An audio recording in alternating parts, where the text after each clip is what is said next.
YS Jagan సోదరి YS Sharmila మధ్య ఆస్తుల వివాదం ఏదైతే గత కొద్ది రోజులుగా ఒక చర్చనీయాంశంగా మారుతుందో ఈ అంశంపై పెద్ద ఎత్తున రాద్ధాంతమే జరుగుతోంది. ఆరోపణలు, విమర్శలు, ప్రశ్నలు, సందేహాలు చాలా వినిపిస్తున్నాయి. సో ఎవరిది కరెక్ట్, ఎవరిది రాంగ్ అనేది కూడా ఒక చర్చకు దారితీస్తున్నట్టు అంశమైతే ఈ అన్ని వివరాలపై మనతో మాట్లాడేందుకు retired additional SP Rajeshwar Reddy గారు జాయిన్ అవుతున్నారు. సార్ నమస్తే. నమస్తే సార్. ఏంటి sir YS Jagan versus YS Sharmila? ఒకప్పుడు అన్న వదిలిన బాణంగా చెప్పుకున్నటువంటి షర్మిల ఇప్పుడు అన్నపైనే ఆరోపణలు చేయడమే కాకుండా ఒక రకంగా చెప్పాలంటే తీవ్ర విమర్శలే చేస్తున్నామే. అటువంటి అన్న ఉన్నాడు అని చెప్పడం అనేది ఒక కళంకితం అనే ఒక తీవ్రమైనటువంటి వ్యాఖ్యలు చేస్తున్న పరిస్థితి. అసలు ఏంటి సార్ ఇద్దరికి ఉన్నటువంటి గొడవ ఏంటి? ఇద్దరికి ఉన్నట్టు గొడవ అంటూ ఏం లేదు. గొడవ అంతా ఊరికే గొడవ. జగన్మోహన్ రెడ్డికి ఏం గొడవ లేదు. ఓకే. ఈమెకు పొలిటికల్గా రాజకీయ ఆకాంక్ష ఎక్కువ ఉంది. ఎస్. ఒకవేళ షర్మిల స్థానంలో నేను కూడా ఉంటే కూడా నేను కూడా అంతే ఎక్స్పెక్ట్ చేస్తాను. ఎందుకంటే ఆమె ఈయన కష్టకాలంలో ఉన్నప్పుడు ఆమె కూడా పాదయాత్ర చేసింది. దానికి రకరకాలుగా ఆమెతో తిరిగిన వాళ్ళు క్లోజ్గా ఇక్కడ ఆయన పేరు మన కొండా రాఘవరెడ్డి వాళ్ళు వేరే వేరే ఎక్స్ప్లెనేషన్స్ కూడా ఇస్తారనుకో, అది వేరే విషయం. చేశారు. కుటుంబంలో నేను కూడా రాజకీయ ఆకాంక్ష, ఎందుకంటే పొలిటికల్ ఫ్యామిలీ ఉంటూ వచ్చింది కాబట్టి ఆమెకు కూడా ఉంది. ఎప్పుడుంటూ ఆమెకు అదే కడప ఎంపీ సీటు అటువంటిది ఏదో ఆశ ఉండొచ్చు ఆమెకి. అది కాలేదు. జగన్ ఆలోచన జగన్ ఇది, ఆమె ఆలోచన ఆమెది. ఈ రాజకీయంగా తను నాకు కూడా స్థానం కావాలన్నప్పుడు ఏమవుతుందంటే ఒక రాజకీయంగా ఒక కుటుంబంలో 2-3 అధికార కేంద్రాలు ఏర్పడితే చాలా ప్రాబ్లం. ఇప్పుడు వివేకానంద రెడ్డి, రాజశేఖర్ రెడ్డి ఉన్నా ఆయనకు అణిగిమణిగి ఉంటుండే. ఎవరు ఇది మన వివేకానంద రెడ్డి. ఈ జగన్మోహన్ రెడ్డి, అవినాష్ రెడ్డి ఉన్నా అవినాష్ రెడ్డి జగన్ ఇట్లా గీత గీస్తే దాన్ని దాటాడు. ఇక ఇతనికి ప్రాణం పోతున్నా కానీ ఏమి వస్తున్నా కానీ అన్న తెప్పంది ఏం చేయడు. ఈ అమ్మాయి అలా కాదు కదా. ఈమె యాటిట్యూడ్ చిన్నప్పటి చూశారు. ఆయన 20-25 సంవత్సరాల నుంచి ఈమె ఏ విధంగా ఈమె యాటిట్యూడ్ ఎలా ఉందో అందరికీ తెలుసు. పులివెందులు తెలుసు, కుటుంబాలు తెలుసు, అలా తెలుసు. ఈమె ఆయన చెప్తే వినేది కాదని మీ అందరికీ ఇప్పుడు అర్థమైపోయింటుంది. ఈమె యాటిట్యూడ్ ఏమో జనాలకంతా అర్థమైంటుంది. ఈమెకు ఒక అధికార కేంద్రంగా ఈమెను పెడితే పార్టీ చాలా సఫర్ అవుతుంది. దానివల్ల చాలా ప్రాబ్లమ్స్ వస్తాయి. ఎందుకంటే రాజకీయాల్లో స్వార్థపరులు కూడా చాలా మంది ఉంటారు. అవును. ఇంకొక ఇక్కడ పని కాకపోతే ఇంకొక అధికార కేంద్రం మీదకి వెళ్ళి చాలా ప్రాబ్లమ్స్ తీసుకొస్తారు. దానికోసం ఆయన వీళ్ళకు నువ్వు వ్యాపారాలు చేసుకోండి, ఇంకేమైనా చేసుకోండి, నో ప్రాబ్లం, మన ఇంటి నుంచి ఒక్కరు చాలు అనే నిర్ణయానికి వచ్చాడు. అందుకే పక్కన అవినాష్కి ఇచ్చాడు. అవును. ఈమె ఎప్పుడైతే తెలంగాణ వైఎస్ఆర్సీపీకి నన్ను హెడ్ చేస్తే నేను అక్కడ పార్టీని నడుపుకుంటానంటే అది కూడా ప్రాబ్లం అనిపించింది. ఎందుకంటే అప్పుడు కేసీఆర్ అనేది ఆయన జగన్మోహన్ రెడ్డికి కొంచెం మిత్రపక్షం, అంతే కొంచెం మంచి సంబంధాలు, ఇప్పుడు కూడా సంబంధాలు ఉన్నాయి. అప్పుడు చాలా స్నేహపూర్వకంగా ఉన్న గవర్నమెంట్ ఇక్కడ, ఆయన గవర్నమెంట్ అక్కడ ఉంది. ఈమె ఎవరి మీద పోరాటం చేయాలో వచ్చి ఇక్కడ వైఎస్ఆర్సీపీ పెడితే న్యాచురల్గా పవర్లో ఉన్న వాళ్ళతోనే చేయాలి.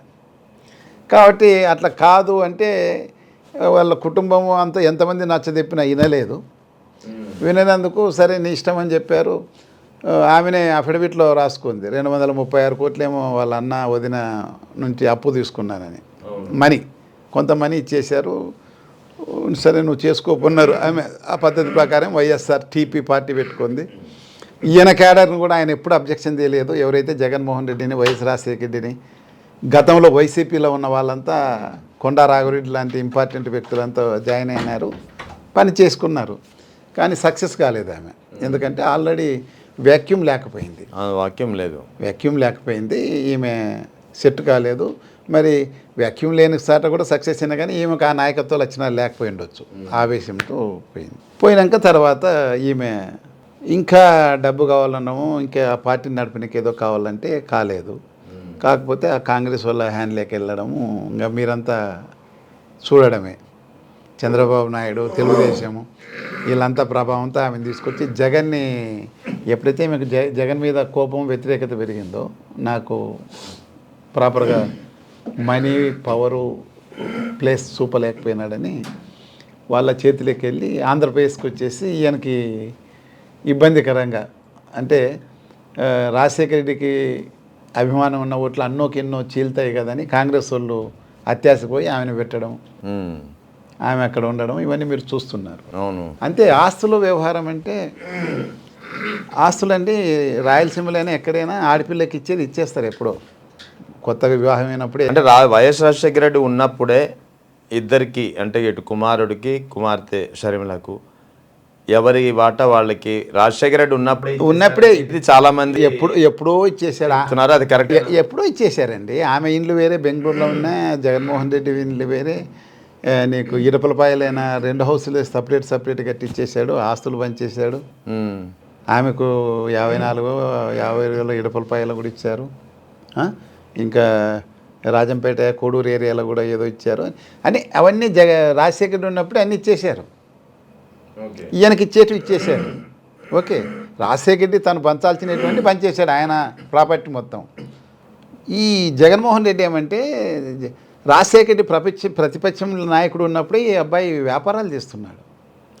మీకంతా తెలుసో లేదో, వరంగల్లో ఖమ్మం జిల్లాలో ఈ ఏరియాలో లారీలు పెట్టుకొని గ్రానైట్ క్వారీల్లో ఉండి పని చేసుకున్నాడు ఆయన.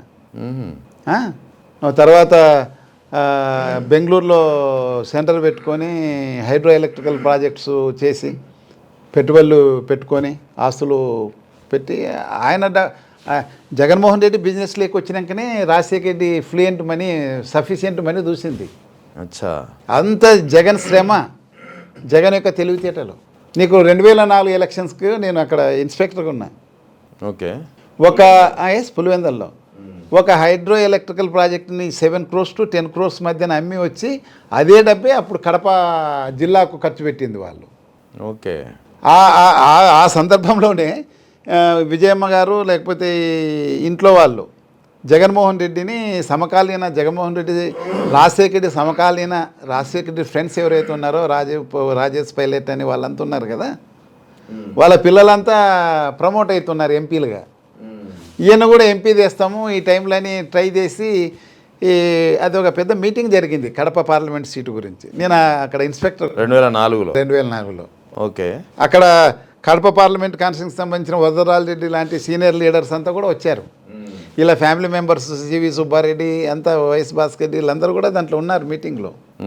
అయితే అక్కడ ఎంపీలంతా అప్పుడేం వైఎస్ వివేకానంద రెడ్డి ఎప్పుడు అడ్డం చెప్పలేదులే, కానీ ఆ రోజు కూడా అడ్డం చెప్పలేదు. వాళ్ళన్న ఏం డెసిషన్ తీసుకుంటే అది. కానీ వరదరాజరెడ్డి ఇటువంటి సీనియర్ లీడర్లంతా అరే మనం ప్రతిపక్షంలో ఉన్నాము, ఎలక్షన్కి పోతున్నాము, వివేకానంద రెడ్డికి ఉన్న ఇమేజ్ కొత్త పిల్లోడు కదా, మరి ఎంపీకి ఉన్న ఇమేజ్తో కదా మాకు కూడా ఓట్లు వస్తాయి, వద్దులే పోస్ట్పోన్ చేసుకున్నామని ఆ రోజు జరగలే అది. మరి నేనేం నా కళ్ళతో చూడలేదు, కానీ చెప్తే వింటాం కదా ఇన్స్పెక్టర్ క్యాడర్లో అక్కడ ఆయన క్లోజ్ ఉన్న వాళ్ళు చెప్తారు, సివిస్ బాడీ ఇట్లా వాళ్ళంతా చెప్తారు కదా. ఈమె వివేకానంద రెడ్డిని చాలా దుర్భాషలు ఆడింది షర్మిల. అప్పుడు షర్టు పట్టుకొని ఈ షర్టు కూడా మాదే, మా సంపాదన రెడ్డి షర్ట్ పట్టుకుని బాబాయ్ షర్ట్ నువ్వేంది పోటీ చేస్తావు, ఇది మాది కదా. ఎందుకంటే ఖర్చు పెట్టేదంతా జగన్ డబ్బుది. ఈయన పొలిటికల్గా తిరిగేకి వివేకానంద రెడ్డి ఒక్క పైసా ఖర్చు లేదండి. పెట్రోల్ బంక్లో అప్పు ఉంటుండే, ఉమ్మడి కుటుంబము మొత్తం రాజశేఖర రెడ్డి క్లియర్ చేస్తుండే అవన్నీ ఖర్చులన్నీ. అది కరెక్టే. ఇప్పుడు సొంత బాబాయిని షర్టు పట్టుకు ఆ టైంలో అందరు అన్నారు. మరి అదే షర్మిల వివేకానంద రెడ్డి బాబాయ్ గొడ్డలు అని చెప్పి ప్రచారం. ఇప్పుడు అంత ఈ కాలం మారిపోయినాక కాలం ఇప్పుడు ఇలా ఉంది. ఇంతకుముందు ఒక వీడియో కూడా పెడతా, ఈరోజే నాకు సర్క్యులేట్ అయింది. ఈ అవినాష్ రెడ్డిని ఎప్పుడో రామ్ గారు ఇంటర్వ్యూ చేశారు. ప్రియదర్శిని రామ్ ఇంటర్వ్యూ చేస్తే ఆమె అవినాష్ అండి చాలా సూటబుల్ వ్యక్తి, అతనే మాకు ఎంపీ అన్నీ తెప్పింది కదా. ఈరోజు ఇప్పుడు ఇలా మాట్లాడుతుంది. సరే, అవన్నీ ఇష్యూస్ అవి. ఇంకోటి ఈ ప్రాపర్టీస్ అన్నీ ఆమెకి ఇచ్చేటివి అవి ఇచ్చేశారు. రాజశేఖర్ ఉన్నప్పుడు ఇచ్చారు, రాజశేఖర్ తర్వాత కూడా వచ్చేసినాయి, అయిపోయింది. ఆమెకి ఏమి ఇవ్వాలనుకున్నారో అవి ఇచ్చేశారు. ఇప్పుడు ఈమె అడుగుతుండేది ఏంది, ఒకవేళ రాజశేఖర రెడ్డి ఫ్యామిలీ ప్రాపర్టీ అయితే విజయమ్మకు షర్మిలకు షేర్ ఉంటుంది కదా, ముగ్గురికే కదా ఉండేది. ఒకవేళ లీగల్ హెయిర్స్ అయినా ముగ్గురే వస్తారు, ముగ్గురులో 2 భాగాలు వీళ్ళకే ఉంటుంది కదా. అవును, వీళ్ళిద్దరు సంతకం పెడితే అయిపోతుంది, అదేం పెద్ద సమస్య కాదు. కరెక్టే. వీళ్ళు ఏమడుగుతుంటారు, జగన్ వచ్చి రిజిస్టర్ ఏమని అడుగుతుంటారు. జగన్ ఎందుకు చేయాలి అంటే జగన్ రిజిస్టర్ అంటే జగన్ ఆస్తి కదా అది. వాళ్ళ ఫాదర్దే పంచుకోకుండా ఉంటే వీళ్ళిద్దరికే మేజర్ పోర్షన్ ఇల్లు వాళ్ళు ఇష్టం వచ్చిన పని చేసుకోవచ్చు. అవును. వీళ్ళు అడిగేది ఏమి, జగన్ వచ్చి సంతకం పెట్టాలా, జగన్ వచ్చి ఎంఓఈ రాసి మాకు ప్రాపర్టీ ట్రాన్స్ఫర్ చేయాలని మాట్లాడుతున్నారు. అవును. సరస్వతి షేర్స్ ఎవరిది? ఇది ఈయనది, జగన్మోహన్ రెడ్డిది. చెల్లెల మీద ప్రేమ, ఇంత మాకు వర్క్ చేసింది ప్రేమ, తల్లి మీద ప్రేమ, అందుకోసం వాళ్ళకి ఇంత 40% షేర్స్ ఏదో మీకు ఇస్తామని ఎంఓఈ రాసుకున్నాడు. ఓకే. ఎందుకు ఎంఓఈ రాశాడు? ఆల్రెడీ ఈడీ అటాచ్మెంట్లు ఉన్నాయి కాబట్టి. Yes, exact. ఈడీ అటాచ్మెంట్లో జగన్ ఆస్తి కాబట్టి, జగన్ పేరు మీద ఉంది కాబట్టి, జగను వాళ్ళ అలిగేషన్ చేసిన దాంట్లో వస్తుంది అది. అంటే ఇక్కడ ఓవరాల్గా వైఎస్ షర్మిల ఏదైతే ఆస్తి కోసం డిమాండ్ చేస్తూ గొడవ చేస్తుందో, ఈ ఆస్తి అంతా కేవలం స్వార్జితమే. జగన్ కు సంబంధించినటువంటి సొంత ఆస్తి, అది కూడా స్వార్జితం. అదే జగన్ నుంచి వచ్చింది కూడా కాదు. యా, నేను చెప్తున్నా కదండి, 2004లో ఆయన సీఎం కాకముందు ఆయన ఒక హైడ్రో ఎలక్ట్రికల్ ప్రాజెక్టును అమ్మియోసి వచ్చి ఖర్చు పెట్టినాడు. జగన్ ఏముంది అప్పుడు ప్రతిపక్షంలో 10-15 ఏళ్ళు ఉన్నారు వాళ్ళు. అవును. కాంగ్రెస్ పార్టీ కూడా పెద్దగా ఇచ్చింది ఏం లేదు. కడపకంతా అబ్బాయే ఖర్చు పెట్టాడు. అవును. రాజశేఖర రెడ్డి డబ్బు కాదు అది, ఆయన సొంతంగా డెవలప్ చేసిన హైడ్రో ఎలక్ట్రికల్ ప్రాజెక్ట్ని అమ్మి తెచ్చిచ్చాడు. మరి ఎవరు సంపాదిస్తున్నారు అప్పటికి? ఈ అబ్బాయి సంపాదిస్తున్నాడు. అవును. అదేవిధంగా భారతీయ సిమెంట్ కూడా ఆయన ఆలోచన నుంచి, ఆయన శ్రమతో, ఆయన నైపుణ్యంతో భారతీయ సిమెంట్ అంటే ఎంత ఉంది మీకు ఇప్పుడు చెప్పండి, దాని పేరు ప్రతిష్టలు ఎలా ఉన్నాయి? చాలా ఫెమిలియర్ బ్రాండ్. అదేవిధంగా మీడియా సాక్షి కూడా, దీంట్లో ఏ దాంట్లో కూడా అనిల్ కుమార్ కానీ ఆమె భర్త వైపు ఉంటే కానీ షర్మిల కానీ వాళ్ళ పాత్ర ఏమి లేదు. దీంట్లో మాకు షేర్ కావాలంటే ఎందుకు వస్తుందండి? ఆయన సొంతంగా సంపాదించుకుంది, వాళ్ళ తల్లిదండ్రులు ఇచ్చేశారు, దాంట్లో ఏం లేదు. ఒకవేళ అవి పంచుకోకుంటే ఆయన న్యాచురల్గానే ఆమె కోర్టుకు పోయి వాద్యం వేసేసి సివిల్ కేసు పెట్టి తీసుకోవచ్చు. ఇవి అట్లా లేదు. ఈయన వచ్చి ట్రాన్స్ఫర్ చేయాలి, ఎందుకంటే ఆయన సొంతం ఆస్తి కాబట్టి, జగన్మోహన్ రెడ్డి ఆయనే సొంతంగా తయారు చేసింది కాబట్టి, సంపాదించుకున్నాడు కాబట్టి, ఆయన సొంతంగా సంపాదించుకున్నాడు కాబట్టి ఈడీ అటాచ్ చేయగలిగింది. షర్మిలది అయితే ఎందుకు అటాచ్ చేస్తుంది? షర్మిలది ఏదైనా అటాచ్ చేశారా? ఒకటైనా సంబంధం లేదు. విజయమ్మ పేరు మీద ఉండి ఏదైనా అటాచ్ చేస్తారా? లేదు, సంబంధం లేదు. మీకు అర్థమైందా ఇప్పుడు?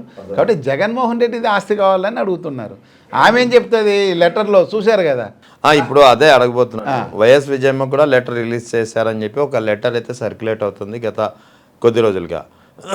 అందులో వైఎస్ విజయమ్మ సంతకం ఆమెదేనా కాదా అనేది కాసేపు పక్కన పెడితే, అందులో ఏదైతే కంటెంట్ ఉందో ఆ కంటెంట్లో ఉన్నటువంటి 2-3 అంశాలు చెప్పదలుచుకున్నాను. ఒకటి, వైఎస్ రాజశేఖర రెడ్డి ఉన్నప్పుడు ఆస్తి పంపకాలు జరగలేదు, ఉన్న ఆస్తిని 4 మనుమళ్లకు సమానంగా ఇవ్వాలని, ముగ్గురు మనవరాళ్ళు ఒక అక్కడ మనుమళ్ళు అని ఉంది, మనుమళ్లకు సమానంగా పంచి ఇవ్వాలని ఆయన అనుకున్నారు.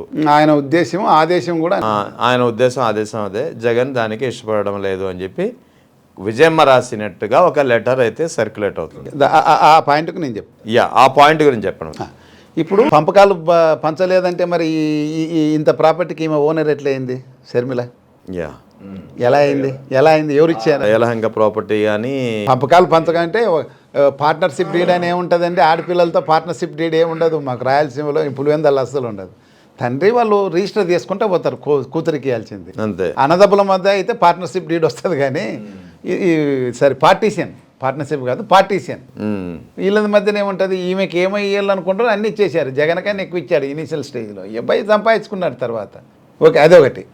రెండోది, 4 మనువులకు సమానం అనుకున్నట్లయితే, ఆయన అనుకున్నాడు, ఆయన ఆదేశం కూడా అంటే, ఆయన వీళ్ళకి ఇద్దరికి రిజిస్ట్రేషన్ చేసి బదలాయించే బదులు మనవాళ్ళకు జగన్కి 2 కూతుర్లు వాళ్ళ పేరు మీద, ఆమెకు కొడుకు కూతురు షర్మిలకు వాళ్ళ పేరు మీద రాసిస్తాడు కదా సమానంగా. అవును, ఆయనకు ఆ ఉద్దేశం ఉంటే ఎందుకు కూతురుకు అల్లునికి ఎందుకు రాస్తారు? కాబట్టి అది పక్కా అబద్ధం. ఆదేశం ఏమంటే ఎవరంతా విన్నారు? వీళ్ళిద్దరు ఈమె తప్పిస్తే ఇంకెవరన్నా చెప్తున్నారా? విజయమ్మ కూడా వచ్చి ఇంతవరకు మాట్లాడలేదు, అది నా సంతకమే ఇదంతా కథ అని. ఓకేనా? సరే, ఇప్పుడు సంతకం ఒకవేళ ఆమెదే అయ్యింది, కాసేపు for some time we will agree to some consent, sign తనే చేసింది అనుకుందాం. ఒకవేళ తనే సైన్ చేసి ఉంటే అందులో ఉన్న కంటెంటే నిజం అనుకుంటే, రాజశేఖర రెడ్డి బతికున్నంతకాలం ఆస్తుల పంపకాలు జరగలేదు అని లెటర్లో ఉంది, వైఎస్ విజయమ్మ చెప్పినట్టుగా రాసినట్టుగా. ఒకవేళ నిజంగా ఆయన బతికున్నప్పుడే పంపకాలు జరగకపోయి ఉంటే, ఇప్పుడు ఉన్నది ఎవరు? ఆయన భార్యగా విజయమ్మ ఉంది. ఆమెకు ఆ హక్కు ఉంది కదా, రాసే హక్కు ఉంది. చెప్తా. ఇప్పుడు రాజశేఖర రెడ్డి బతుకున్నప్పుడు పంపకాలు జరగకపోతే ఈమెకి ఇప్పుడున్న ఆస్తులు ఎట్లా వచ్చాయి? ఎట్లా వచ్చాయి నిజంగా ఎలా వచ్చాయి రాయొచ్చు కదా, ఎలా వచ్చాయి అనేది నా క్వశ్చన్. కాబట్టి రాజశేఖర చనిపోకముందే వీళ్ళంతా రాశారు. లేదు రాజశేఖర చనిపోయినాక మేమే చేసుకున్నామంటే మీరే చేసుకుంటే మీరు ఒప్పుకునే కదా. అంతే కదా. నీకు ఈ ఈ ప్రాపర్టీస్ అని విజయమ్మ ఇది ఈ ప్రాపర్టీస్ అని మీకు చేస్తే ఇద్దరు ఒప్పుకున్నారు కదా. అప్పుడు మళ్ళీ ఇప్పుడు కొత్తగా ఎందుకు వచ్చింది? రాజశేఖర రెడ్డి చనిపోయి 2009లో చనిపోయాడు. అవును, అప్పుడు ఒప్పుకున్నట్లే కదా నువ్వు. ఇప్పుడు మళ్ళీ కొత్తగా ఎందుకు అడుగుతున్నావు? నువ్వు కొత్తగా నువ్వు అడిగినా అడగకోకుండా సరస్వతి సిమెంట్లోనే 40% ఇస్తానన్నాను నీకు షేర్స్. ఓకే, అది కూడా నీకు భారతీయ సిమెంట్స్ కన్నా బాగా పోతుంది. అది అంత మంచి ఏరియా మొదలు పెడితే. మరి నువ్వు ఎందుకు అది ఈడీలో ఉండి నీకేమంత తొందర వచ్చింది? నీకు ఆయన ఎంఓయూ రాసిచ్చినాడు అమ్మకి, నువ్వు మార్చుకోవాల్సిన పని నీకేమొచ్చింది? ఏమంత తొందర? నీకేమన్నా లాక్కున్నాడా? దాని నుంచి ఏమన్నా పైసా ఆదాయం ఉందా? ఇప్పుడు ఏం లేదు కదా. ఇంకా నీకు ఆ ఫ్యాక్టరీనే తయారు కాలేదు, అది ఇంకా కట్టలేదు. అవును కదా. నువ్వెందుకు ఏం తొందర వచ్చింది నీకు? What made you to run like that? అంటే వెనకాల అంత పరిగెత్తి నువ్వు దాన్ని మార్చుకోవాల్సిన అవసరం వచ్చింది. అయితే స్టార్ట్ కాదు, ఎందుకంటే అది ఈడీ అటాచ్మెంట్లో ఉంది. ఈయన ఏం చేయలేడు, ఈయన అమ్ముకొని కూడా అమ్ముకోలేడు దాన్ని. ఆయన కాలేదండి, స్టార్ట్ కూడా కాలేదు. అదే సిమెంట్ ఫ్యాక్టరీ అంటే ఏం లేదు, భూమిలో ఉండేది. అంతే కదా, భూములు ఉంటాయి అంతే. దాని మీద పవన్ కళ్యాణ్ వస్తేనే చాలా ఏదో అది ఉండే ఇది ఉండే అని చూసి ఏం లేదని రిపోర్ట్ ఇస్తే మూసుకున్నారు. ఓకే అని ఒక భూములు ఉన్నాయి, ఏది మొదలు పెట్టలే. మొదలు పెడితే అప్పుడు వస్తుంది అది ప్రాజెక్ట్ అనేది ఊపం వస్తుంది. నీకేమంత తొందర వచ్చింది? ఈయన ఏమైనా ఎవరికైనా మార్చనీకి ఏమైనా ట్రై చేస్తాడా? లేదు కదా. నీ దగ్గర ఏమైనా ఎవిడెన్స్ ఉందే? ఈడీ అటాచ్మెంట్లు ఉంటే దాన్ని ముట్టుకునేకి లేదు. నీవు ఆ సర్టిఫికేట్ షేర్స్ పోయినాయని పోలీస్ స్టేషన్లో ఒక ఫాల్స్ రిపోర్ట్ ఇచ్చేసి ఫాల్స్ సర్టిఫికేట్ తీసుకొని పోలీసు వాళ్ళతో నువ్వు ఎలా మార్చుకుంటావు షేర్స్ నీ పేరు మీద? నేరం కాదు అది. ఆ విధంగా జరిగితే ఈడీ వాళ్ళు ఇతన్ని జైల్లో పెట్టే అవకాశం ఉంది. బెయిల్ రద్దయ్యే అవకాశం, బెయిల్ రద్దయితే జైలుకు పోయే అవకాశం ఉంది. నీకు తెలిసే చేసావా? నీకు ఎవరు ఉండరు అని కదా వీళ్ళు అలిగేషన్. జైలుకు పంపిణీకి సిద్ధమే చేశారని దానికోసమే ఆయన క్యాన్సిల్ చేయించాడు. 40% ఆస్తి నాకు కావాలని కాదు, ఇది లీగల్గా ప్రాబ్లం వచ్చి నా రాజకీయ జీవితానికి నాకు నా భార్య నా పిల్లల నా భవిష్యత్తుకు ఇబ్బంది వస్తుందనే క్యాన్సిల్ చేశాడు. ఆయన పోరాడి లీగల్గా పోయి క్యాన్సిల్ చేసి గెలిచాడు కూడా. అవును, ఎన్సీఎల్టీలో మరి అటువంటి పట్టుకొని ఇటువంటి అన్నం ఉండకూడదు ఎవరికంటే, నీలకటి చెల్లెలు ఉండకూడదు ఎవరికని అందరూ అనుకుంటున్నారు జనాలు. రాయలసీమలో ఎవరిని పోయి అడిగినా కానీ చెప్తారు, చాలా చెప్తారు. ఆ మాటలు మనం అనకూడదు. అయితే ఇక్కడ మొత్తం అంటే ఎన్నాళ్ళు కామ్గా ఉన్నది వైఎస్ షర్మిల, ఇప్పుడు సడన్ గా ఇప్పుడంటే చాలా తీవ్రమైన వ్యాఖ్యలు ఇప్పుడు ఎందుకంటే అండి కుట్ర ఏం లేదు, వెరీ సింపుల్ అండి. తెలుగుదేశానికి ప్రాబ్లం వచ్చినప్పుడు అది చేస్తారని ఒక అలిగేషన్ ఉంది. ఇప్పుడు ఎన్ని ప్రాబ్లమ్స్ ఉన్నాయి? టీటీడీదో ఒక ప్రాబ్లం, టీటీడీ చైర్మన్దో ఒక ప్రాబ్లం, అన్ని ప్రాబ్లమ్స్. నిన్న మొన్నట్ల ఇంకేదో ప్రాబ్లం వచ్చా. అన్నిటికన్నా ముఖ్యంగా ఎవరన్నా చూస్తే నవ్వుతారు, ఏ రాజకీయ నాయకుడు చేయలేరు. వాళ్ళ హెరిటేజ్కి సుమారుగా 100 కోట్ల జిఎస్టీ రాయితీ ఇప్పించుకుంటాడు. అవును, సొంతగా. మీ ఇద్దరం లేము, తండ్రి కొడుకు బయటకు పోయినారు, వీళ్ళు చేసినారంటే వాళ్ళు చేయకుండా ఉంటారా?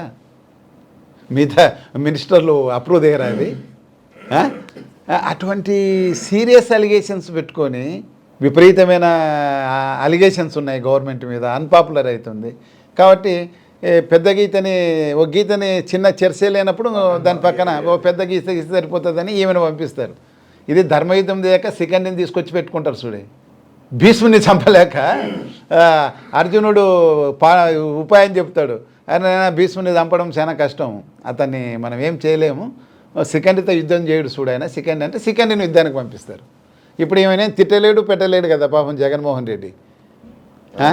సెకండ్తో భీష్ముడు ఎట్లా యుద్ధం చేయలేడు, తన చెల్లెళ్ళని ఏం తిడతాడు ఆయన? ఏం మాట్లాడతాడు? అందుకే పల్లెత్తు మాట్లాడలేడు అనే చెప్పే వీళ్ళని ఇడుస్తున్నారు. వీళ్ళకు ఏమాత్రం హృదయం లేని సిస్టర్స్ కాబట్టి ఈ విధంగా బిహేవ్ చేస్తున్నారు. ఒక హృదయం అంటూ లేదు. భగవంతుడు అనేది వాళ్ళు నమ్మిన దేవుడైనా మేము నమ్మిన దేవుడైనా చూస్తుంటాడు, దానికి శిక్ష అనుభవిస్తారు. ఓవైపు షర్మిల, మరోవైపు మొన్నటి వరకు కజిన్ సిస్టర్ సునీత రెడ్డి. ఈ లెటర్లోనే ఇద్దరు చెల్లెళ్ళ వెనక ఎవరున్నారు? ఇద్దరు చెల్లెళ్ళ టార్గెట్ చేసి ఇద్దరు చెల్లెళ్ళ వెనక జగన్మోహన్ రెడ్డికి కాని వాళ్ళే ఉన్నారు. ఎవరుంటారండి వైరపక్షం? ఇంకా అదేం పెద్ద మేము పేర్లు చెప్పాలా? తెలుగుదేశం పార్టీ చంద్రబాబు నాయుడు అని చెప్తారు, అంతే కదా. నన్నే కదా ఎవరిని అడిగినా అంటే చెప్తారు. ఎవరికి లాభం ఉందండి? జగన్మోహన్ రెడ్డి వైఎస్ఆర్సీపీ డిఫేమ్ అయిపోతే కాంగ్రెస్ పార్టీ వస్తుందా ఇక్కడ? అవును కదా. రాదు కదా. ఎవరికి వస్తుంది? తెలుగుదేశం పార్టీకి వస్తుంది. అదే కాంగ్రెస్ పార్టీ అధ్యక్షురాలుగా ఉండి ఆమె కాంగ్రెస్ పార్టీ పాలసీల కంటే అధికార పార్టీ ఇప్పుడు వ్యతిరేక విధానాల కంటే నేను చెప్తాను. నాకు అర్థమైంది. ఈ కాంగ్రెస్ పార్టీ అధ్యక్షురాలు నుండి ఆ పార్టీ ఉన్నతికి చేయకుండా ఎంతో ఏదో ఇంపార్టెంట్ ఇష్యూ మీద ప్రెస్ మీట్ పెట్టడము, దాంట్లో సగం పేగా జగన్ని తిట్టడం. అంత సొంత ఎజెండానే ప్రతిసారి. సొంత ఎజెండా కాదు. సో ఆమె సొంత ఎజెండా కాదండి. జగన్మోహన్ రెడ్డి వైరుపక్షం ఎజెండా, వారి పక్ష అజెండాని ఇంప్లిమెంట్ చేసేకి వస్తుంది. ఎందుకంటే ఆమెని మళ్ళీ అదే సెకండరీ కథనే. ఈమెనేం తిట్టలేడు కదా, ఆయన నోరు మూసుకొని ఉంటారు. భగవంతుని కొద్ది అదే పైన ఉన్న దేవునికి కింద ఉన్న ప్రజలని నమ్ముకొని ఉంటాడు ఆయన. ఇదే ఆమె లెటర్ అండి. ఈ లెటర్ ఎవరన్నా కొంచెం క్లోజప్ చేసి చూడండి, చాలా సర్క్యులేట్ అయింది ఇది. ఓకే. ఈ ఆమె వైఎస్ విజయమ్మ వరకు ఎందుకు ఓవర్ రైట్ అయింది? ఫోర్జరీ చేస్తాడు, డబ్బులు పెడతారు కదా. కావాలంటే ఎవరైనా చూసుకోండి.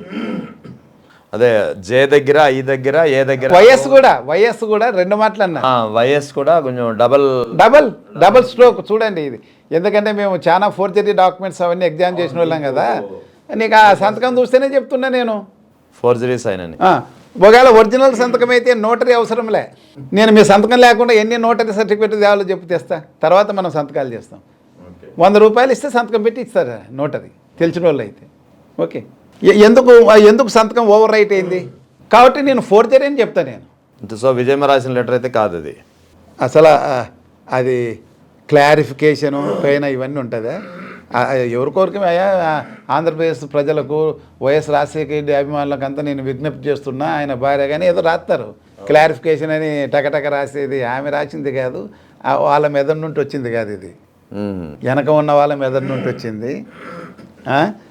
ఈ నోటరీ చేసిన వాడు ఎవరో మరి ఆయన హిస్టరీ తెలిస్తే కూడా ఎవరు చేసినారా అని వస్తుంది. కరెక్ట్. ఆ నోటరీ ఎవరు చేశారో తెలిస్తే మొత్తం బయటకు వచ్చేస్తుంది కదా. యూసఫ్ గూడలో చేశారు. యూసఫ్ కూడా ఎవరు నీకు ఈ సంతకం ఎందుకు డబల్ స్ట్రోక్ ఉంది? వైఎస్ అనేది డబల్ స్ట్రోక్ ఉంది, విఐజేఏ వరకు వై వరకు. కావాలంటే ఎవరైనా చూసుకోండి, లెటర్ చాలా సర్క్యులేట్ అవుతుంది, చూసుకోండి. నీకు ఇంతవరకు ఎందుకు డబుల్ స్ట్రోక్ ఉంది, ఎందుకు 2 మాటలు రాశారు? అవును. ఫోర్జరీ చేస్తూ మాత్రమే అట్లా చేస్తారు. ఓకే. మరి ఆమె వచ్చి చెప్పాలా కదా అని అడుగుతుంది ఆమె. అవును.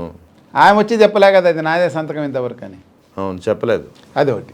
అదేంటి సంగతి. మరి దీనికి ఎండ్ కార్డ్ ఎప్పుడు సార్? ఎండ్ కార్డ్ ఏముంటుందండి, వాళ్ళ కుటుంబం విషయం. పని పాట లేని వాళ్ళు దాన్ని పట్టుకుంటారు. ఏమి చంద్రబాబు నాయుడు ఇంట్లోనా, మా ఇంట్లోనా, మీ ఇంట్లోనా, పవన్ కళ్యాణ్ వీళ్ళందరి ఇంట్లో ఉంటాయి అవన్నీ. అంటే అలా కాదు. అంటే మొన్నటి వరకు ప్రతిపక్షాల అదే ఇప్పుడు అధికార పక్షం అనుకోండి, అప్పుడు ప్రతిపక్షాలు, ఇప్పుడు అధికార పక్షాల నుంచి ప్రతి అయిన దానికి కాని దానికి విమర్శలు ఎదుర్కొంటున్నాడు జగన్. ఇప్పుడు సొంత కుటుంబం నుంచే విమర్శలు. సొంత కుటుంబం ఎప్పుడో డివైడ్ అయిపోయినారు. ఆమెను సొంత కుటుంబాన్ని ఎవరు అనుకుంటారు? ఎందుకు అనుకుంటారు? నాకు తెలిసినంత జగన్మోహన్ రెడ్డి కూడా దాన్ని పెద్దగా తీసుకుంటున్నాడు. రైట్. ఏముంటుందండి, ఒకసారి విభేదాలు వస్తే చనిపోయేంత వరకు మాట్లాడని అన్నదమ్ములు, అమ్మ కూతుర్లు ఉన్నారు కదా చాలామంది. వాళ్ళ కూడా పరిస్థితి అంతే. సరే, ఈ ఇష్యూని పక్కన పెడతాం కాసేపు. ఇటీవల జరుగుతున్నటువంటి పరిణామాలు. ఇంకోటి ఇది అవినాష్ రెడ్డిది. అదేంటండి, అదే మీటింగ్లోనే చెప్పినట్లుంది. అదే మీటింగ్ మేలోనే చెప్పింది. ఏం చెప్పారు? కడప ఎంపీ సీటు కోసమే వివేకానంద రెడ్డి హత్య జరిగింది అని చెప్పి అవినాష్ రెడ్డిని ఆరోపిస్తారు. ఇప్పుడు కడప ఎంపీ సీటు ఈమె చెప్పింది 100% మనం ఒప్పుకుంటుంటే. ఎప్పుడు కడప పోలింగ్ ఆ సంవత్సరము ఎలక్షన్ పోలింగ్ అయిపోయి బాక్సులన్నీ వెళ్ళిపోతాయి చూడు వెనక్కి. అవును. ఆ రోజు రాత్రి, మరుసటి రోజు రాత్రి చనిపోయింటే అవును ఈయన అవసరం అయిపోయింది కాబట్టి చంపేశారు కడప ఎంపీ సీటు అని ఎప్పటికైనా అడ్డం వస్తాడే అనుకోవచ్చు కదా. కరెక్టే కదా. ఆయన కడప ఆల్రెడీ సిట్టింగ్ ఎంపీ కదా. సిట్టింగ్ ఎంపీ గతంలో 2014లో సుమారుగా 1,00,000 చిల్లర, 1,60,000, 1,70,000తో గెలిచాడు ఆయన కదా. ఆ సంవత్సరం కూడా చంద్రబాబు నాయుడు వీళ్ళే చంపారు, వీళ్ళే చంపుకున్నారని చెప్తే కూడా 3 లక్షల చిల్లరతో గెలిచాడు. అంతెందుకు, ఆ మర్డర్ జరగడానికి ముందు రోజు కూడా ఆయన జమ్మలమడుగు పోయి ఆయన ఇంటికి ఆయన కోసమే పోయి జమ్మలమడిగే కాదు, నల్లబసాయిపల్లి అని మడూర్ అనే విలేజ్లో మైదుకూరులో కాన్స్టిట్యున్సీలో పొద్దుటూరుకి 5-6 కిలోమీటర్లు ఉంటుంది అది. రఘురామ్ రెడ్డి ఎక్స్ఎమ్మెల్యే మైదుకూరు, ఆయన కొడుకు అశోక్ రెడ్డి, ఇంకా 300-400 మందితో కలిసి 300 ఇండ్లలో ఈ గడప గడపకు ప్రచారం చేశాడు ఆయన. నేను పోయిన 20 ఇండ్లలో నేను పోయినా. వాళ్ళ కొడుకు ప్రతాప్ రెడ్డి ఎవరో పార్టీలు చేరినాడు, ఆయన కరోనాలో ఏమన్నా చనిపోయాడు. ఆ అబ్బాయిని తీసుకొని వాళ్ళని ఎంక్వైరీ చేసి అడిగా. నేను 30-20 ఇండ్ల దాదాపు చేసింటా. ప్రతి ఇంటికి పోయినా ముసలోళ్ళు వాళ్ళంతా ఉంటారు కదా, ఎవరినైనా చెప్పింది ఆ రోజు ఏం మాట్లాడినాడు ఆయన, మా పిల్లోడు అవినాష్ ఎంపీగా పోటీ చేస్తున్నాడు, అన్న రఘురామ్ రెడ్డి అన్న ఎమ్మెల్యే పోటీ చేస్తున్నాడు, మీరు ఇద్దరిని గెలిపియాల, జగన్మోహన్ రెడ్డిని ఈసారి సీఎం చేసుకోవాలి మనం అని 300 ఇండ్లలో చెప్పాడండి ఆయన. ఆయన ఎందుకు తప్పుకుంటాడు?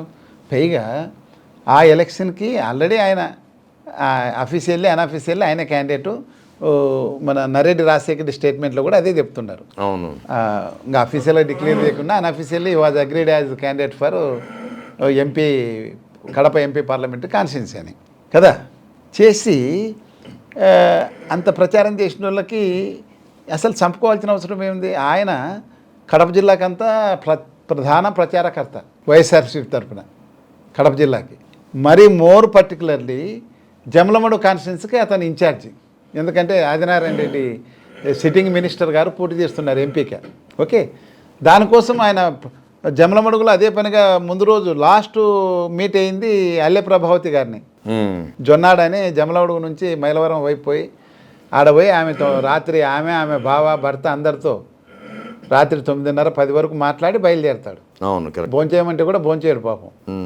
ఆ రోజు కూడా అమ్మ అవినాష్ రెడ్డి ఎంపీగా పోటీ చేస్తాడు, సుధీర్ రెడ్డి ఎమ్మెల్యే పోటీ చేస్తాడు, నువ్వు ఇండిపెండెంట్గా వేద్దామా, నీకు ఇబ్బంది వస్తుంది, ఓట్లు చీలిపోతాయి, నీకు జగన్ ఈసారి ఖచ్చితంగా సీఎం అవుతాడు, నీకు మంచి పొజిషన్ ఇప్పిస్తా జిల్లా పరిషత్ చైర్మన్ లాంటిదని ఆమెకు ప్రామిస్ చేసి ఆమెను ఒప్పించి ఇంటికి వస్తాడు రాత్రి 11 అయితే. ఎగ్జాక్ట్లీ. ఓకేనా? మరి అటువంటి వాడిని ఎందుకు చంపుకుంటాడు? జగన్మోహన్ రెడ్డికి కానీ అవినాష్ రెడ్డికి కానీ ఆ ఎలక్షన్స్లో వివేకానంద రెడ్డి బతికుండి ప్రచారం చేస్తేనే లాభం. వాళ్ళేం అధికారం లేరు, ప్రతిపక్షంలో ఉన్నారు, చావోరేవో తెలుసుకునే ఎలక్షన్ అది. ఆయన్ని చంపుకుంటే ఏమొస్తుందండి? కరెక్టే. జగన్మోహన్ రెడ్డికి ఏమో సరేలే, అవినాష్ రెడ్డికి మాత్రము వివేకానంద రెడ్డి అప్పుడు బతికుండడం చాలా ఇంపార్టెంట్.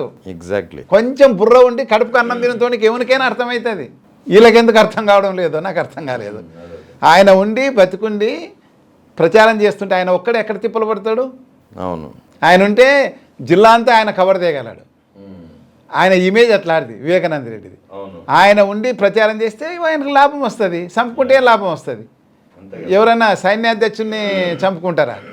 సరే, ఇక దేశవ్యాప్తంగా లోక్సభ అసెంబ్లీ సీట్లు 50% పెంచాలని కేంద్ర ప్రభుత్వం నిర్ణయించింది. ఈ పార్లమెంట్ సమావేశాలలో దీనికి సంబంధించినటువంటి బిల్లు ప్రవేశపెట్టేందుకు కసరత్తు జరుగుతుంది. సో ఆంధ్రాలో కూడా గణనీయంగా 175 సీట్లు 263 అసెంబ్లీ సీట్లకు పెరిగే అవకాశాలు ఉన్నాయి. పార్లమెంటు 25 నుంచి 38కి. సో దీనివల్ల ఏపీ వరకు చూసుకుంటే వైఎస్ఆర్ కాంగ్రెస్ పార్టీకి లాభం అనుకుంటున్నారా, కూటమి ప్రభుత్వానికి లాభం అనుకుంటున్నారా పెరిగే సీట్లు?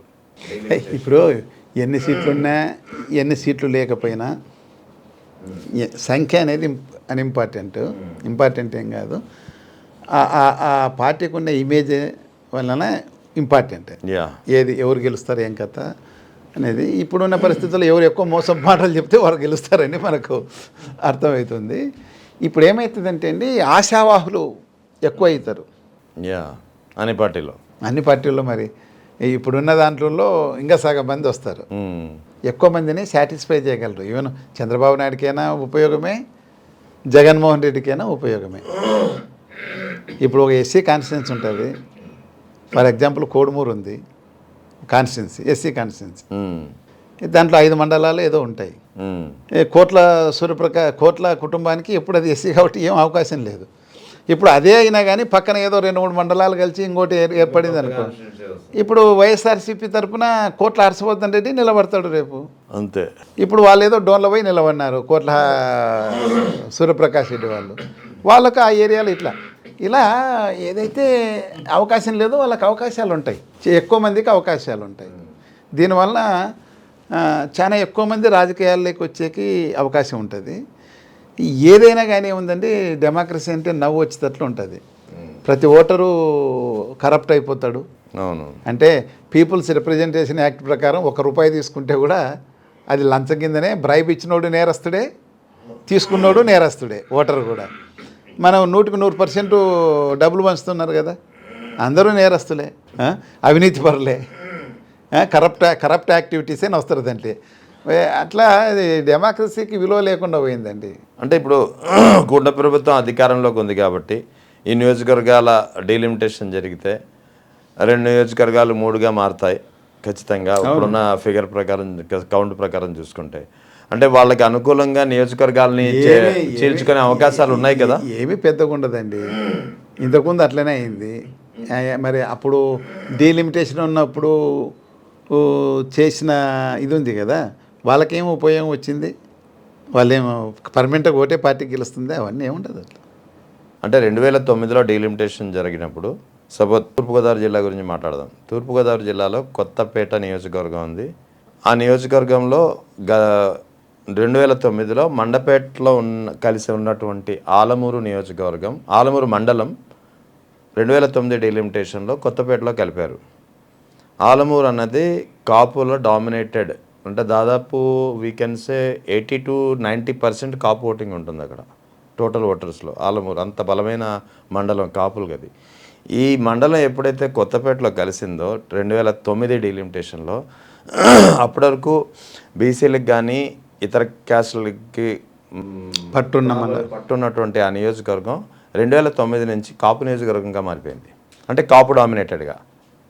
రెడ్డిస్ జగ్గిరెడ్డి గెలిచినాడు కదా, జగ్గిరెడ్డి గెలిచాడు. At the same time Bandaru Satyananda Rao కూడా గెలిచాడు. కానీ కాపులు అక్కడ డామినేటెడ్ ఫ్యాక్టర్స్, అటువంటి పరిణామాలు జరుగుతాయి. జరగకోకుండా అవకాశం ఉంటుంది. ఎందుకంటే ప్రపోజ్ చేయాల్సిందే వీళ్ళ చేతిలో ఉన్న కలెక్టర్సే కదా. అందులో ఇప్పుడు ఎలక్షన్ కమిషన్ కూడా నమ్మకం పోయింది, అందరికీ పోయింది. అదే కదా, ఈ పరిస్థితుల్లో ఉంటుంది. ఉన్నా కానీ అంబేద్కర్ రాసిన రాజ్యాంగం చాలా గొప్పది. అవును, ఎక్కడో సాట సరిదిద్దుతారు, ఇబ్బంది ఉండదు. ఉంటుంది ఈ తెలుగుదేశం వాళ్ళకు కొంచెం ఎడ్జ్ ఉంటుంది. కానీ ఎలక్షన్ కమిషన్ కూడా మరి మేల్కొని అది రకరకాలుగా ఉంటుంది. మనం ఏది నిరాశ చెందాల్సిన పనిలే. మన భారత రాజ్యాంగాన్ని చదువుకొని నీట్గా అర్థం చేసుకోగలిగితే ఏ స్టేజ్కి పోయినా దాన్ని మళ్ళీ వెనక్కి తిరిగి లాగి పెట్టే అవకాశం ఉంది, ప్రజల్లో ఉంది. సరే, లాస్ట్లో ఒక చివరి క్వశ్చన్ అడగచ్చో లేదు తెలియదు, అడిగేస్తాను. మీకు ఇష్టమైతే ఆన్సర్ చెప్పండి, లేకపోతే కట్ చేసుకోండి. లేకపోతే కట్ చేసుకుంటాను. ఆశ 2000 డీలిమిటేషన్ అయితే సీట్ల సంఖ్య పెరుగుతుంది.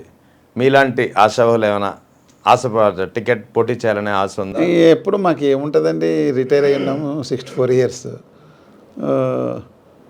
డబ్బు కూడా చాలా అవసరం కదా. డబ్బులు ఎలాగే అవసరం, కాదనట్లేదు. డబ్బులు కూడా ఇప్పుడు అట్లాంటి అవసరాలు చాలా పెట్టుబడితో కూడుకున్న వ్యవహారం అయిపోయింది. సరే, అన్నీ సెట్ అయితే ఎవరికి ఆశ ఉండదండి. మీకు లేదా? మరి మీకు ఇస్తే మీరు పోటీ చేయరా? అంతే కదా. అందులో నాగా అలాగా ఎప్పుడు పబ్లిక్ సర్వీస్ చేయాలనుకున్నతోనికి చాలా మంచి అవకాశం కదా అది. నాలాంటి వానికి ఇస్తే అసలు ఒక రోజు కూడా ఖాళీ లేకుండా తీస్తాం. ఎందుకంటే అలా అలవాటు పడిపోయింది పని చేసి. బాగానే చేస్తాం, ఇబ్బంది ఉండదు. సర్వీస్లో ఉన్నప్పుడు పని చేశారు, తర్వాత కూడా ఇప్పుడు అందులో చాలా నమ్మకంగా కూడా ఉంటాం. వేరే వాళ్ళు ఎవడు దొంగనా కొడుకు అని అనిపించుకునే పనులైతే చేయము. చాలా నమ్మకంగా ఉంటాం. ఎవరు సీట్లు ఇచ్చే వాళ్ళకి. చంద్రబాబు సీట్ ఇచ్చి గెలిపిస్తే ఆయనకు నమ్మకంగా ఉంటాం. జగన్మోహన్ రెడ్డి సీట్ ఇచ్చి గెలిచిపోయాయంటే బ్రహ్మాండంగా ఇంకా ఆయనకు ఆ చేదు అనుభవాల నుంచి విముక్తి కూడా కలగజేస్తాం మాలాంటి వాళ్ళు. సో మీ వరకు అయితే మీరు ఓకే? అంటే యాక్చువల్గా చెప్తున్నా, అదే అవకాశం వస్తేనే. హైపోథెటికల్ ఏం కాకపోతే అప్పుడు మన వయసు ఉండాలా, మనకు ఎంత 2029 ఎలక్షన్లు ఆల్రెడీ ఇంకో 2-3 years నాకు తెలిసినంత వరకు ముందే వస్తాయి. ఎందుకంటే 2011 సెన్సస్ పెట్టుకొని చేస్తున్నారంటే నాకు 1 year లోపల అయిపోతాయి ఇవన్నీ. డీలిమిటేషన్ అయిపోతుంది. మామూలుగా మనం అనుకుంటున్నాము 2026 సెన్సస్ తర్వాత తీస్తారంటే టైం పడుతుంది అనుకున్నాం, కానీ ఆల్రెడీ అన్నీ ఉన్నాయి. ఏ పెద్ద బ్రహ్మ విద్య కూడా కాదు. 2 ఉండేది 3 ఏమంటారు చేస్తారు. అదేం పెద్ద సమస్య కాదు. దేశమంతా ఒకసారి బిల్ అయిపోతేనే అయిపోతుంది. ఈ ఉమెన్ ఎస్సీ ఎస్టీ కాన్స్టిట్యూన్సీ అనేటివి పర్మనెంట్గా ఉంటాయి. అవును. ఇది ఉమెన్ రిజర్వేషన్ అయితే రొటేషన్ అనుకుంటా, సంవత్సరం మారుతూ ఉంటాయి అవి. ఎస్సీ ఎస్టీ కూడా మారుతుంది అనుకుంటా కదా? లేదు, పర్మనెంట్. పర్మనెంట్ ఎందుకంటే జనాభా ప్రాతిపదిక తీసుకొని పెడతారు. ఈ ఉమెన్ రిజర్వేషన్ అయితే రొటేషన్ మీద మారుతా ఉంటుంది. ఇకపై ఎస్సీ ఎస్టీ అనేది పర్మనెంట్గా ఉండబోతున్నాం. ఇప్పటికే పర్మనెంట్ లేదు ఇక 2009లో ఆ పరిస్థితి లేదు. బలం ఉన్నారా మీరు? ముమ్మిడివరం మీకు ముమ్మిడివరం మారిపోయి ఉంటుంది, ఎస్సీ ఉండింది, మారిపోయి ఉంటుంది. అమలాపురం జనరల్ ఉండేది, అవు అది అమలాపురం ఎస్సీ అయింది. ముమ్మిడివరం 2009లో ఎస్తేనే, 14లో ఎస్తేనే, 19లో ఎస్తేనే, ఇప్పుడు కూడా అవును అమలాపురం 9కి ముందు చెప్పు. అంటే డీలిమిటేషన్ అప్పుడు అవే ఉండవు, మార్పులు జరుగుతాయి. కానీ ఒకసారి మారినాక నెక్స్ట్ ఎలక్షన్కి అవే ఉంటాయి, మళ్ళీ డీలిమిటేషన్ జరిగేంత వరకు అవే ఉంటాయి. అగైన్ కానీ ఉమెన్ రిజర్వేషన్ మాత్రం రొటేషన్ అయితే రొటేషన్ అంటే ఒక ఎన్నికకి ఈసారి ముమ్మిడివరం అయితే నెక్స్ట్ అమలాపురం కావచ్చు అట్లా. ఎందుకంటే ఒక ఎన్నికకి దానివల్ల ఏమవుతుందంటే అండి, నాకు ఈసారి అనిపిస్తుంది హైలీ ఎడ్యుకేటెడ్ ఉమెన్ పాలిటిక్స్లోకి వస్తారని. ఓకే, వాళ్ళ భర్తలు కూడా ప్రతి ఒక్కరు ఇప్పుడు రాజకీయాల్లో ఉండాలనుకుంటే వాళ్ళ భార్యను కూడా మంచి ఎడ్యుకేషన్ ఉండి బాగా ప్రిపేర్ చేయాలండి బాబు. లేకపోతే ఆయనకు రాకుంటే మరి ఆయన భార్యను నిలబెట్టాలి కదా. కాబట్టి ఇది మంచి పరిణామం, ఉమెన్కి రావడం అనేది మంచి పరిణామం. ఇప్పుడు ఎస్సీ కాన్స్టిట్యున్సీ ఉమెన్కి వస్తే వాళ్ళు ఎవరో నిలబడతారు, అంతే కదా. అంటే ఒప్పుకో ఏదైనా కానీ ఆ శ్రీలంక ఎంత ఉంటుందండి, 200 300 ఉంటారు పార్లమెంట్ కాన్స్టిట్యున్సీ. మన తమిళనాడు అంతా కూడా ఉండదు అది, ఓకేనా. కాబట్టి మనకు కూడా ఎక్కువ పబ్లిక్ రిప్రజెంటేటివ్ ఉండడం కరెక్టే, ఎందుకంటే ప్రజలకు అందుబాటులో కూడా ఉంటారు. ఎగ్జాక్ట్లీ, ప్రజలకు ఎక్కువ అందుబాటులో కూడా ఉంటారు. ఇది మంచి పరిణామమే, మనం బాగా ఆహ్వానిస్తున్నాం దీన్ని. చూడాలా, నాకు తెలిసినంత వరకు ఏమంటారు దాన్ని, జోడీ ఎలక్షన్స్ ఏమంటారు, జమిలీ ఎలక్షన్ కూడా పోయే అవకాశం ఉంది. షార్ట్ గానే అంతే, తొందరగా వచ్చిందంటే 2029 కన్నా బిఫోర్. మన అయ్యన కూడా అంటున్నాడు కదా, గౌరవ ముఖ్యమంత్రి తెలంగాణ రేవంత్ రెడ్డి, నవంబర్లో కాదు జరగదు, నెక్స్ట్ ఎలక్షన్స్ జమిలీ ఎలక్షన్కే కలిపిపోతాం మనము, సపరేట్గా జరగదు అన్నాడు. అది కూడా కరెక్టే కదా. అవును, పాలసీ అన్నీ వచ్చేసరి అంటే 6 నెలల ముందు మీకెందుకు జరుపుతారు, అంతే కదా. ఒకవేళ 29లో ఎలక్షన్ అంటే రేవంత్ రెడ్డి గారు ఇంకొక 6 నెలలు ఎక్కువనే ఉంటాడు, 5.5 సంవత్సరాలు చేసి లేదు ముందు పోయినారనుకో 4.5కే. నాకైతే జమిలీ ఎలక్షన్సే వస్తాయేమని అనిపిస్తుంది. అంటే జమిలీనే 2029లో ముందే వస్తాయి సార్. ఎందుకంటే 26 కదా, ఈ సంవత్సరం ఆఖరికంతా అయిపోతుందండి డీలిమిటేషను. నెక్స్ట్ ఎలక్షన్ పోయాక ఏమి ఇబ్బంది ఉంది వాళ్ళకి, అంటే మేబీ 2027 కానీ అదే ఏమి ఇబ్బంది ఉంది, తలుచుకుంటే అయిపోతుంది. అవును, అదే కొంతమంది అనేది ఏంటంటే 2027లో యూపీ ఎలక్షన్స్ ఉన్నాయి కాబట్టి దాంతోపాటు జమిలీ ఉండొచ్చు, ఏదైనా పోవచ్చు. Right sir, thank you. నమస్తే అండి.